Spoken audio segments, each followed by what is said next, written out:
to me show after show after show. They're like, you're talking about Sean Watson again, Silvy? I'm like, you're goddamn right. I'm talking about Sean Watson again. I want him instead of Carson Wentz. Hey, look who showed up. The reason they're going after Carson Wentz is because they fucked up the draft so badly a couple of years ago. Whoa, we got cursing? We got cursing on this? Yeah, curse, Michael. Shit. Michael, curse. Shit. I'll leave you guys be. I'll go watch. Talk to Mike and JD. See you, boys. All right. Thank you, Carm. Enjoy the game, guys. JD, fellas? I love the jersey. I've heard about this jersey. You've told us about it. And now here I'm going to show you something else. Wait, stay right there. Well, you're not going anywhere. I love Wilbon. That's Michael Wilbon for everybody, in case you didn't know. Well, that hoodie too. To the building. A couple other people coming up to the chat. Wiederer, Jonathan, JD. Oh, I'm showing you guys my prized possession. This is the only show that will care about this. So this is the most important piece of memorabilia I have. Sayers and Victus from their first day at camp in Lake Forest. And it's signed by each of them to me. Wow. So to Mike with friendship, Dick Butkus, to Mike best wishes, Gail Sayers. That's it. That's more important even than this, is that I have this, and I have it in the place when you walk into my man cave, it's the first thing you see. That's a walk-off right there. That's a walk-off, isn't it? That's a mic dropper. It's a walk-off. That's a lot better than my framed Yurko Browns jersey I have hanging in my office here. You guys don't believe me, do you? Hang on. I believe you. Michael, you know everyone in the chat, right? You know JD. There's no one that has this but me. Jonathan Hood. Yes, I do. Oh, look at that. People forget Yurko even played for the Browns. Yurko doesn't, because that was a 2-comma contract for the good kid. Waddle, what do you got in there? Show us what you got then. I will show you. I will take you around. I cannot top that. I can show you a picture of what was deemed the best catch that Joe Paterno ever saw. That was right in front of him at Sullivan Stadium in Boston, Mass. Look at that. No glove necessary. This is Deion Sanders telling me right here that I was the best white wide receiver he's ever played against. That's a true story. There's Jeff Garland and me. Like, I'm moving my computer all around. But yeah, that's really all I have. Oh, I have this, and I have this from Pete Rose. Pete sent me this along with cologne. It says, "Tom, now you can smell like a man. Pete the Hit King." So I've got a bunch of stuff in the house for sure. That's great. Let me show. Can I show you guys this? I talked about this on Friday. I believe this is a collector's item. I don't know if you could see it. It's Cuddy, me, and Urlacher, and I don't believe they've ever posed for a picture together. I think it was the last time they ever talked. It was. Probably. You were in the middle there. God knows what would have happened. Right. JD, you know the dynamic. Oh, gosh, yeah. Eesh. So you guys having fun? You chopping it up about the 900 hours of pregame? I just gotten a text chain. This is the first football related thing I have done, because there's actual sports on TV. It's great. At the Phoenix Open, everybody has choked except Koepka. And everybody's come back to the pack except Koepka, who has gone from like 11 under to 19 under, it seems, in no time.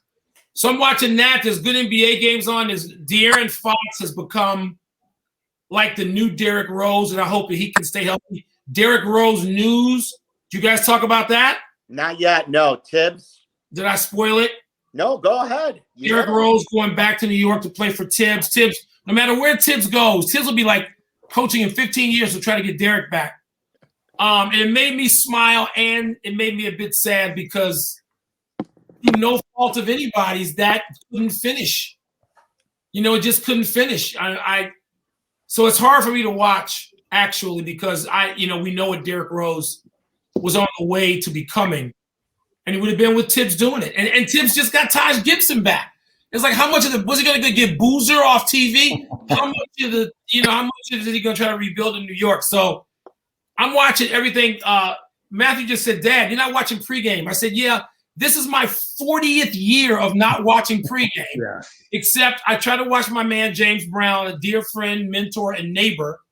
Talked to JB for a while last night, so I try to check in on James Brown. But no, Super Bowl pregame is to be, except for this fine programming, totally ignored. I've actually been watching Blackhawks and Stars. That's been. And where is that now? Where's that, Tommy? They're tied at 1 with 2 minutes, almost 3 minutes to go in the third. Okay. Blackhawks playing. Oh shit. Yeah. Jay.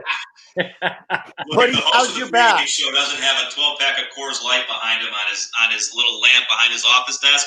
I don't want to be a part of it. The rest of the lot of decoration you got there, Tom. I'm just noticing that. I know when Tommy walked past that window, the acreage he had out there. Oh yeah. Oh no.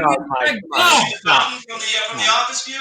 It's acreage. He's just he can run pass patterns out there. He can, Michael, you told the story the other day about you going to the White House. It's the coolest story ever to watch the game. You would have more fun, not to knock the White House, not to knock President Obama. You would have the party of the year every year is Waddle's Super Bowl party. Wow. It's not like Mike. It's not like the White House that the Cowboys had back in the late 80s, early 90s. I hope That's not. a different version of the White House, and that's not the party I'm throwing. Want to keep you on a jet. That's interesting. I let you in on a crazy little story. Starting at 27 years old, I guess, maybe 26. Well, I was covering the NBA, so those Super Bowl Sundays were spent in Boston Garden or the old Spectrum or wherever a big game was. The old Chicago Stadium, Madison Square Garden. And then I went straight from that into 21 consecutive Super Bowls.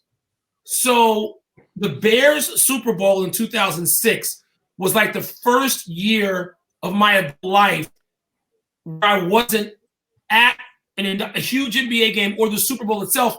So Super Bowl Sunday was out. I never spent a Super Bowl Sunday till I was almost 50 years old. I had never, like the Super Bowl commercials, that was all lost on me. I never indulged in that, and they're all overrated and stupid anyway and a waste of time, except Coors, of course. So I never had Super Bowl parties. When the first few Super Bowls I spent here, I told my wife, no, I don't want to watch these things with anybody. I don't want anybody here. I don't want anybody grabbing a cold one. I'm going to watch in solitude. And then she tricked me a couple of years ago. We had the first of 2 or 3 of these. They're very mild. I'm glad we're back in solitude today. But I can't. Super Bowl parties, I don't know what that, like people eating. I didn't know what that was. It just was lost on me. It's awesome. Hoodie, how is your back? I'm still working with Cap in the morning, aren't I? You're so sore, pal. You some icy hot. I'm up. Yeah. Hoodie was in rare form today. Rare form when it came out. That is fun. Hoodie, your partner was telling people not to react like fans. Your partner on this channel was telling people that they need to not react like fans. Couldn't believe it. Oh my man! I think sometimes it's a gimmick, but then I realize it's really him. And you know what? I'm really pissed off at Waddle, low key. I'm about 5/8 hot at Waddle because Tom could have gave me a tutorial on how to work with this guy. He worked with him for a decade. You would think as a friend, if not even a friend, you would think that you would have reached out and said, hey, watch out for this. But no, I just go in there blind. Jay, where did you think I got this drinking problem? Exactly. That's where it came from, my friend. Who have you guys had on today in the earlier time before I just joined this quality program? Your favorite quarterback, Jay Cutler, joined us right out of the gate. Really? Yes. How'd that go? News? He was good. I mean, he's always a lot of He's fun. great. That's what when he first went to TV, I thought if he had stayed there, and I don't know what his plans are, he was great. Yep. He really was. He's a smart guy. Of course, he's a smart, funny guy. He's going to be great on television. We didn't see enough of him. We had Robbie Gould, who was in the game last year. He's been a 2-time Super Bowl participant. and everyone from the radio station. So it's been, and how about JD doing a Loyola game today and then coming back and then popping on with us? And where was Cutler at? Isn't he on some expedition in the mountains somewhere? Every time he came back. Something, he's like, hey, off to the mountains with my buddy Mark Block. I'll be back to civilization in a couple of weeks. Where was he? He was in, I think he was in Colorado skiing, I believe, and then he came back. Yeah. So. Okay. Wilbon, what about Wentz? I saw your Instagram post. You gave one of these. We were just talking about, JD was just talking about it too before you popped on, about the high compensation that we're hearing about. How do you react? Compensation? I don't want him. Compensation is secondary. I mean, look, I've lived my whole life with this. This is even going back, and he won a championship, so you can't complain, but was Bill Wade somewhere else before he came to the Bears? I don't know. That's in Silvy's time, not mine. It actually, sadly, it's in my time. I was 5, but Mike Phipps late in the game.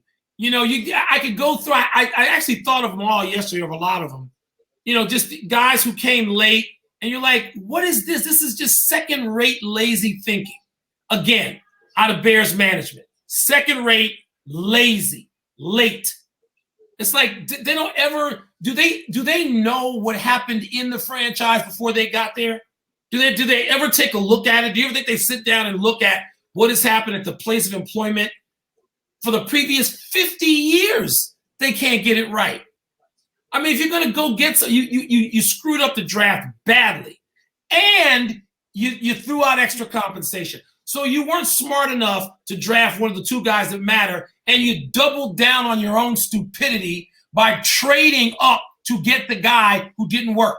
And now you're going to trade to get him just because you can coach him, because he fits our system.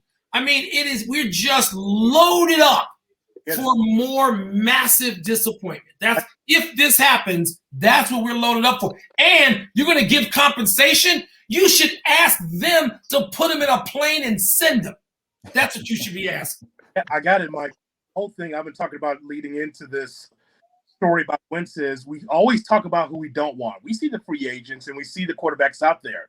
Well, we talk about who we don't want, but who do you want? See, they've already screwed this thing up. It's already fucked. So what do you right? So that's the whole thing. Like, if you don't, there's a whole bunch of quarterbacks you don't want. And who do you want? Because it's got to be somebody, and it can't be Nick Foles. You know what? It's funny, Hoodie. I said this earlier. Like, I want Deshaun Watson. That's an unrealistic want because they don't have enough. They don't have enough assets to give up. With that in mind, like, I think Derek Carr needs less fixing than Carson Wentz. But Derek Carr, where do you go with him? I'm telling you, I want them to stand pat, not because I think they can draft the right guy or I think that Nick Foles is going to be better next year as a placeholder than he was this year. It's because I think it's going to be easier for them and there'll be less collateral damage when they do have to cut and run after next year if they draft a guy at 20 or you move up a couple of spots. I think there'll be less carnage and there'll be less to clean up with the next group that comes in.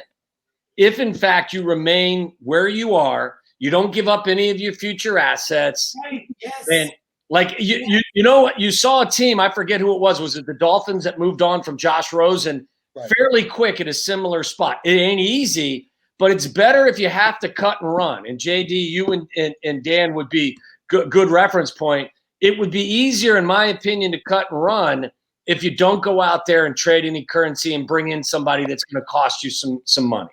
What you have to understand is trying to get a feel for what the pressure from above is to win in 2021. And I don't have a good feel on that. I told you guys the other day on the air that I feel like no matter what happens in 2021, they're going to get into a conference room at Hallis Hall the day after the season. And George is going to ask Ryan, is his football team in position to win? And he's going to say, I think we're close. And they're going to stick with it because George just sees everything through the lens of his football people and doesn't have anybody to correct him and get him on course if his football people are telling him things that aren't shared by the rest of the league. The fundamental problem is there's no one to have the vision to even think about cutting and running right now, because ownership has completely abdicated the responsibility of handling anything football related.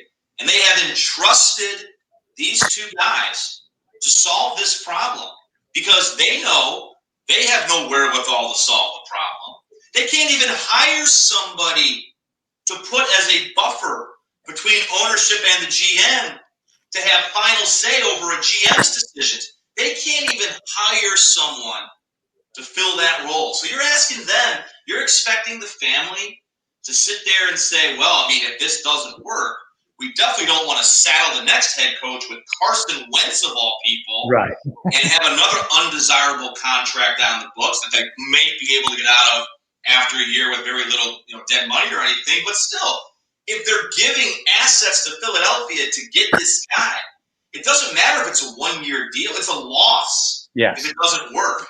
So I think you're expecting them to have the type of perspective that they have shown us over and over again they are incapable of having.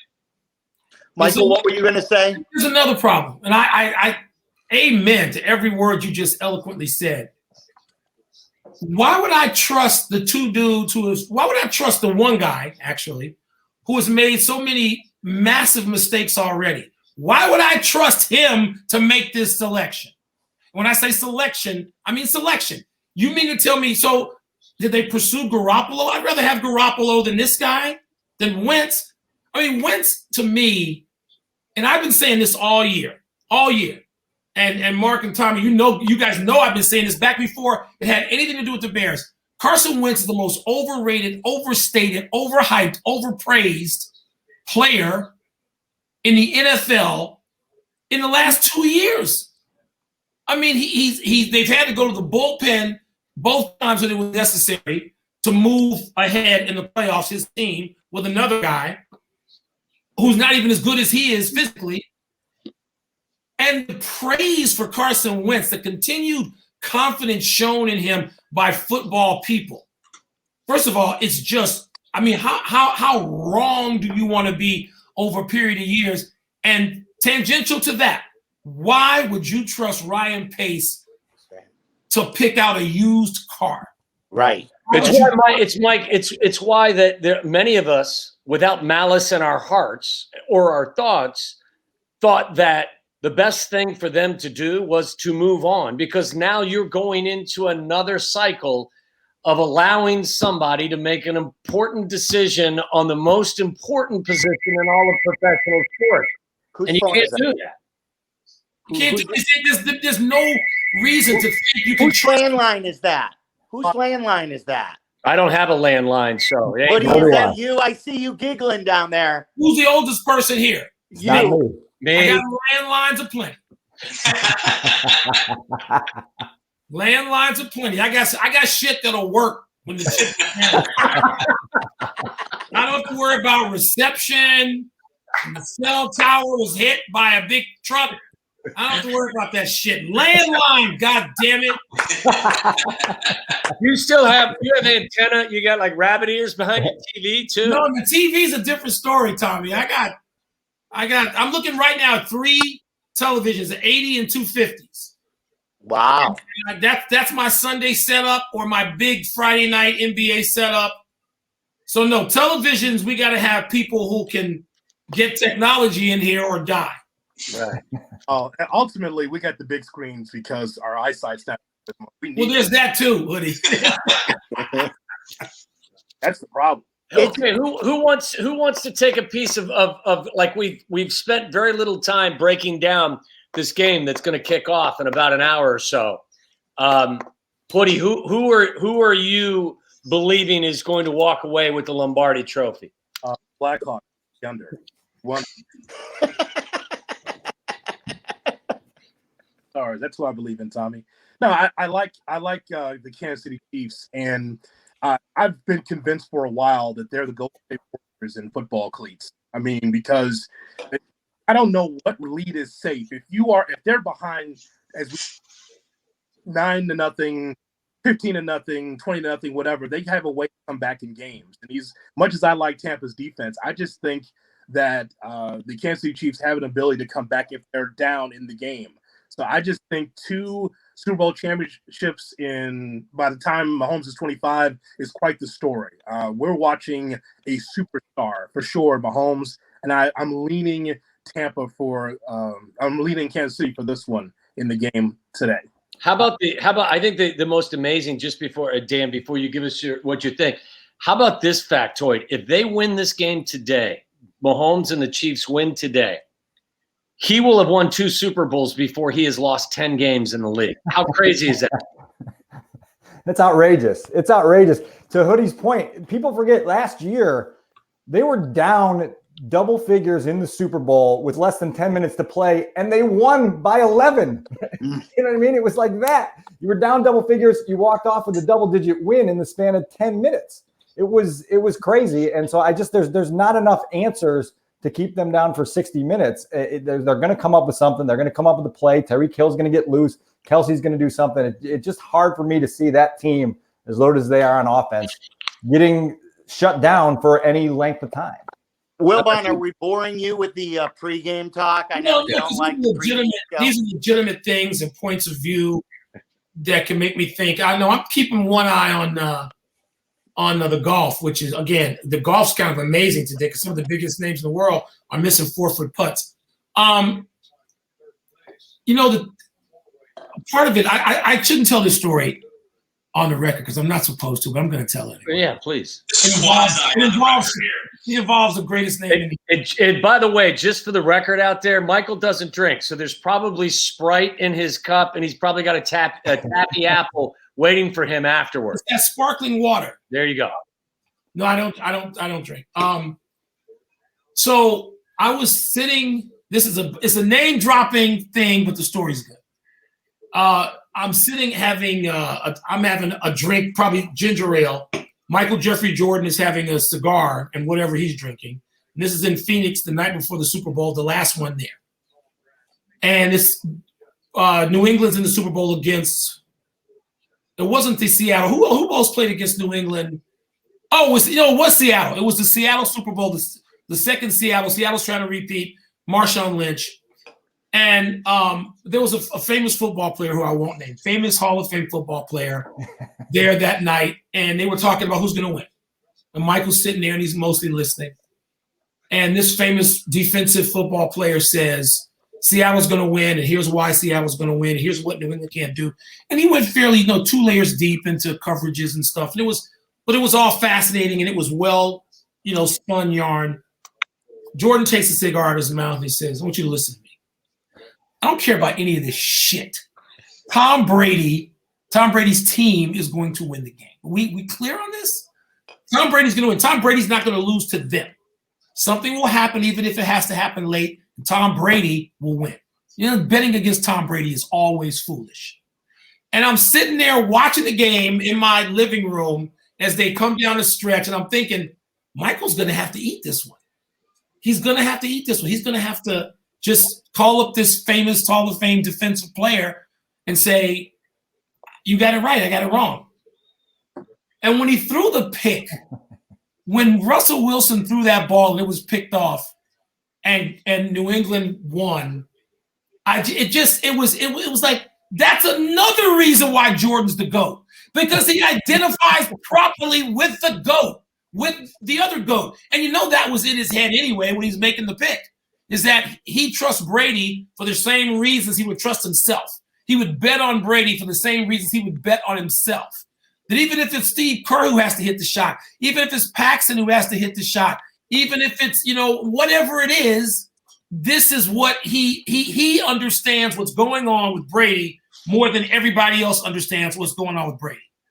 And it was unbelievable. It was unbelievable. That I text him later and just say, this is preposterous. You got this right. And it was just a laugh emoji. Yeah. So I'm going to do that in a few minutes. When I hang up with you guys, I'm going to say just Brady or Mahomes. I want to see, what the GOAT thinks of the GOAT playing against the baby GOAT. It's going to be Do it now while we're on. Michael, it's going to be such a letdown for you to go from this crew to calling Michael and getting his opinion on Super Bowl 55. No, No, it'll be, but I do this occasionally because I'm not supposed to tell stories like the one I just told. I might get shut out if he finds out about it. But I've never told that one. And to make it real, I really have to tell you who the defensive player was, which would just make you go, "Oh my God!" But in other words, I guess I told a long story to say I'm not betting against Brady. Yeah. I believe Kansas City's better. I believe everything that was said about coming from behind. I believe everything that's said about Mahomes, particularly if he's got 2 healthy feet and big toes. I believe all of that about Kansas City. Tampa doesn't have anybody whose nickname is Cheetah, for God's sake. I believe everything that's said about Kansas City. I like Kansas City. I don't root for Brady for reasons I won't get into. I don't root for Brady. But I respect him as the GOAT. And I just can't go against him. I went against him in Green Bay. That was stupid. I went against him the previous week. Who they played between Washington and Green Bay? Whose doorbell is that now? We had a landline and now we have a doorbell? Silvy. Oh, the Saints. Yeah. I went against him for no more. I'm not going against Brady, even though I'm going to root like hell against him. I'm going to root for him to lose. There's something, the dude just has that thing that in the history, I'm old enough to have watched Ali. I'm old, consumed it, not watched it like when I was 4, although there was that too. But watched and consumed it, and watched and consumed, Jordan, of course, and Tiger, of course, and Brady. And you get to a point where you just go, that's it. Until they take the jersey off that guy, he's gonna win. Like watch Magic when Magic had gone to, Magic went to 9 finals in 12 years. But Magic lost to MJ, right? Magic lost to MJ at the very end. That's what I mean. So Tom and Patrick, what are we talking here? Yeah. Maybe, and you know what? That's a perfect. When people try to find, they search for the analogy. You don't have to search for it. Magic's last trip to the finals. There it is. Magic's last trip to the finals was Michael's first, and that passing of the torch or taking of it. If you're Michael, you think you took it. Maybe there is. That's a legit analogy. But man, until I see him knocked out in the middle of the ring, until I see him knocked out, like this picture of Sonny Liston and Ali behind me. Yeah, I hoodie. I can't go against Brady. Can I tell a story really quick too? That I want to say something about Michael Wilbon, and Waddle. You could attest to this. That while he's dropping names like Michael Jordan in this undisclosed Hall of Famer. I'm betting on Richard Dent, by the way. Not Dent. No, not Dent. I was going to say Lawrence Taylor. No, not Taylor either. Dent. Listen, I've been around a couple of Dent MJ back and forth, which, my God, there needs to be a camera. Yes. Right? They're like brothers. A few people who doesn't back down to MJ, and it's great, but not Dent. So last year at this time, a little over a year, we were at the Super Bowl. And so Wilbon's dropping the president. He's dropping a Michael, all these guys. Everybody knows Michael Wilbon. He's world famous Michael Wilbon. He's PCI Michael Wilbon. And we made plans. It was Abdallah, me, Waddle. And we're like, hey, Michael, do you want to go out to dinner with us? And it's a who's who in Miami. And Michael's like, sure, absolutely. Let's go. We're going to go to Prime 112, the hottest spot in Miami. Silvy's like, we're going to Noodles and Company at 7. You're going to make it? Mike's like, no, fuck that. We're going to a real place. We walk in. I kid you not. We look to our right, and there's Patrick Mahomes. And we look to our left, and there's the Monday Night Football crew. And there's Shefty. And there's everybody from ESPN. And there are former basketball players. Left and right, and everybody's saying hello to Michael. There was not one hesitation from Michael Wilbon to go to this table or to go to that table. He is Team Chicago all the way. He is sitting with Nerd Silvy. He is sitting with Abdallah, and he's sitting with Waddle. Happily. Not big timing any of us. No. That's the type of guy he is. Amen to that, brother. I don't know that I get any credit for that. I mean, one, I spent way too many nights in Prime 112 thanks to the Miami Heat between 2010 and 14. But listen, the Super Bowl, the through Super Bowl isn't the game.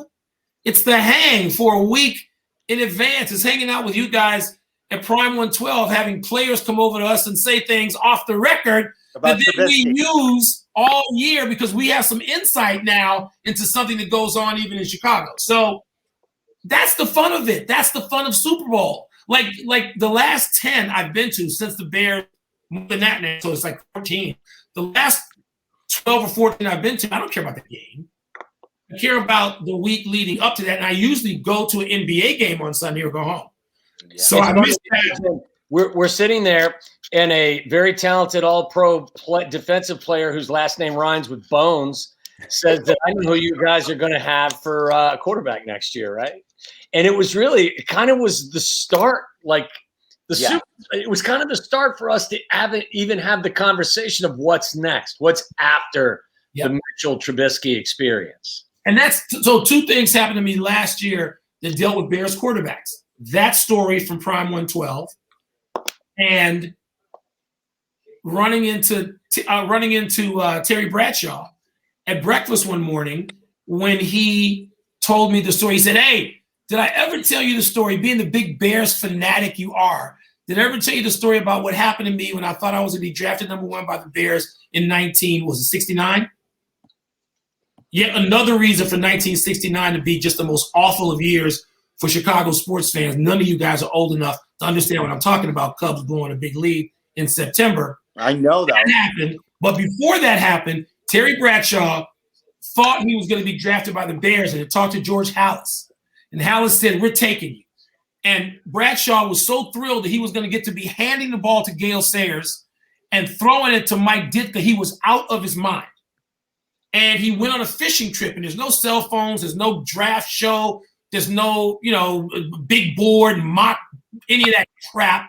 And Terry goes fishing, and he comes back late in the day from his fishing trip, and he's thinking, I'm going to be a Bear as soon as I pick up the phone and find out what happened. I'm going to Chicago. I'm playing with Hall of Famers. I'm going to see Dick Butkus in the locker room. This is the greatest thing ever. And they said, "Oh, yeah, Terry, by the way, the Bears didn't get you. The Pittsburgh Steelers, who hadn't had a winning season in 40 years, drafted you." And the best thing about this story is not me telling it. Somebody needs to get Terry on the air to tell that story about what his life was like between, I think, the conversation with Halas. And he had an agent. I don't know who it was, but I think he had the conversation with George Halas. And just Terry's anticipation and excitement of becoming a Bear.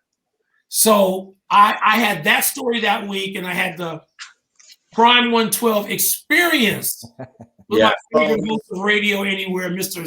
Waddle and Silvy. That was fun. We had a great time. It was a fun night. It was.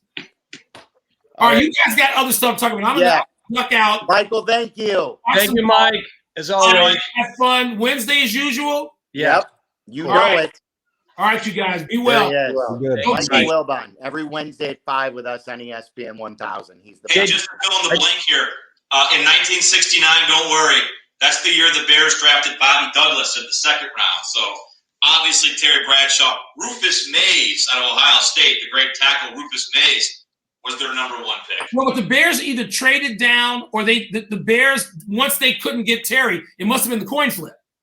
So once they lost the coin flip, then they traded down. Or they traded down, they did something. And so they weren't going to get Terry Bradshaw. Two famous coin flips in the history of Chicago, both went the wrong way, both cost us championships. Losing Terry Bradshaw on a coin flip, because they both had gone 1-13, I believe, the previous year. And the other one is losing Magic Johnson and drafting David Greenwood from UCLA in a coin flip. So how many? I can't add. I'm not a math major. That's 9 championships between Bradshaw and Magic, right? Yeah.